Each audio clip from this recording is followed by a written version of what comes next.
Fait qu'une première grande vérité que je vais t'annoncer maintenant, c'est que tes résultats, ou du moins les résultats que tu vas avoir, ils n'en ont rien à foutre de toutes tes excuses, ils n'en ont rien à foutre de tes émotions. C'est quand même une vérité, il faut quand même l'accepter, OK? Quand on accepte des vérités dans la vie, c'est comme ça qu'on progresse. Il faut arrêter de se mettre la tête dans le sable et de se faire croire des histoires de Père Noël qui n'existent pas. Ça reste que fondamentalement, si tu veux des résultats, il va falloir que tu appliques en conséquence des résultats que tu veux. Un autre concept super important à comprendre que j'appelle, c'est le concept du input-output. Donc, ce que tu mets d'un côté, c'est ce qui va ressortir de l'autre. Je te donne un exemple, dans le fond, qui est lié à l'argent, mais c'est comme une analogie pour t'aider un petit peu à comprendre. Je t'explique le concept super intéressant du input-output. Donc, qu'est-ce que tu mets d'un côté, c'est ce qui ressort de l'autre côté. Pour t'aider à expliquer un petit peu le concept du input-output, on va prendre un exemple financier. Okay? Si j'ai investi, mettons, 10 000 à la bourse, bien, les dividendes que je vais avoir pour cet investissement-là vont quand même être intéressantes. Mais est-ce que ça va me permettre de vivre à temps plein les 2 pieds sur la plage, 365 jours par année si je mets 10 000 à la bourse? Je pense qu'on n'a pas besoin de bac en finance pour comprendre que si tu fais 5-6% sur ton argent, que ce n'est pas nécessairement cet investissement-là que tu vas avoir de besoin pour avoir les résultats escomptés. Ben, il va falloir que de l'autre côté, le input, il va falloir que ça soit pas mal plus que 10 000. Et là, si tu mets 100 000 à la bourse, là, à 5-6% d'intérêt, peut-être 17% d'intérêt, peut-être qu'on va commencer à faire un chiffre un petit peu plus intéressant. Puis si tu mets 500 000 à la bourse ou 1 million de dollars à la bourse, là, on est complètement ailleurs. Fait que tu vois que la résultante de ce qui sort, le output, est toujours lié à ce qui est mis à la base, le input. Même affaire pour ton fitness. Si tu triches à chaque semaine, si tous les petits détails qui peuvent te faire progresser, tu ne fais pas attention à rien, fait que tu ne fais pas attention à ce que tu mets dans ton café. Tu ne fais pas attention à prendre des boissons sans sucre quand tu vas, exemple, t'acheter, mettons, un Monster Rockstar au dépanneur parce que tu es fatigué en auto. Tu prends le premier sur le bord en spécial, puis tu ne portes pas attention à ça. Tu fais jamais attention à toutes les sauces, mayonnaise, ketchup, name it que tu mets sur tes repas, sur ta viande. Tu fais jamais attention à la quantité d'huile que tu mets dans le fond de ta poêlonne pour faire cuire, exemple, tes œufs ou faire revenir, mettons, tes légumes. Tu fais jamais attention à la quantité de beurre que tu utilises. Tu fais jamais attention à, mettons, exemple, tu manges des légumes, tu fais pas attention à la quantité d'humus que tu vas prendre pour tremper, mettons, tes légumes en crudité.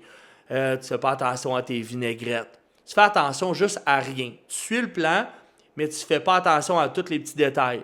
Puis, par-dessus tout ça, tu triches une fois par semaine, peut-être même pire, 2 fois par semaine. Mais tu me dis, ben non, Francis, quand même, tu sais, j'ai fait mes lunchs, je suis allé au gym 4-5 fois cette semaine. Je comprends pas, ça bouge pas, me semble ma shape a toujours l'air la même affaire chaque semaine.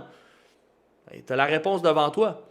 Tu as la réponse qu'à un moment donné, dépendamment d'où on part, dépendamment d'où on veut aller aussi, c'est sûr que ça se peut qu'au début, tu n'auras pas nécessairement à fournir 100% des efforts pour avoir des beaux résultats, mais il va venir un point à un moment donné où chaque petit micro-détail va venir s'accumuler et ça va littéralement faire la différence entre toi qui continue à avancer, puis que la shape de tes rêves, puis toi qui es déjà à la même place, les 2 pieds dans le béton, puis rien qui bouge. Fait que c'est un peu le concept du choix facile, choix difficile. Dans le sens que c'est toujours plus facile de mettre plein de ketchup sur sa viande, de mettre plein d'huile dans le fond de sa poêlonne, à cause qu'évidemment, des légumes qu'on fait revenir dans l'huile sont bien meilleurs que sans huile. On s'entend. C'est plus facile de pas trop bien planifier son meal prep et de finir juste une fois de temps en temps au service au volant chez Tim Hortons avec un petit wrap à la slide que de bien planifier ses repas, de prendre le temps de dire OK, il y a 7 jours dans une semaine, je vais faire mon dîner et mon souper à tous les jours, ça fait 14 repas, je prends le temps de m'y cuisiner. C'est plus facile de se faire une petite bâche de riz, une petite bâche de viande, puis pas nécessairement rien compter. Puis s'il manque de la bouffe à la fin de la semaine, ben c'est pas grave, je compenserai avec du Subway. Choix facile, choix difficile. Bref, je pense que vous commencez à comprendre un peu où je m'en vais. C'est que en faisant toujours les choix faciles, tu sais, je vais m'entraîner 3 fois cette semaine, mais c'est quand même bien. Francis me dit que je m'entraînais 3-4 fois par semaine, ça le faisait. Oui, ça le fait 3-4 fois par semaine. Ben 5 fois, c'est encore mieux. Si t'es jamais entraîné 5 fois. Tu sais, ce que je t'ai dit, c'est que le optimal, c'est 5 fois par semaine. Pas 6 puis pas 7, c'est important de récupérer.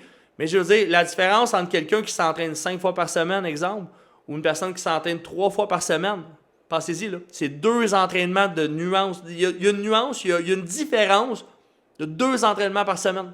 Multiplié par 52 semaines, c'est plus de 100 entraînements par année. De différence entre une personne qui fait le choix difficile, entre parenthèses, d'aller au gym 5 fois par semaine et la personne qui fait le choix facile d'aller au gym 3 fois par semaine. La même personne rendue au bout de l'année a plus de 100 entraînements de plus derrière la cravate. 100! Pas 10, là. 100! Pensez-vous vraiment qu'elle a eu les mêmes résultats? Ça revient au concept que j'ai expliqué tantôt. Est-ce que tu as investi 10 000 à la bourse, 50 000 à la bourse, 100 000 à la bourse ou 1 million de dollars à la bourse?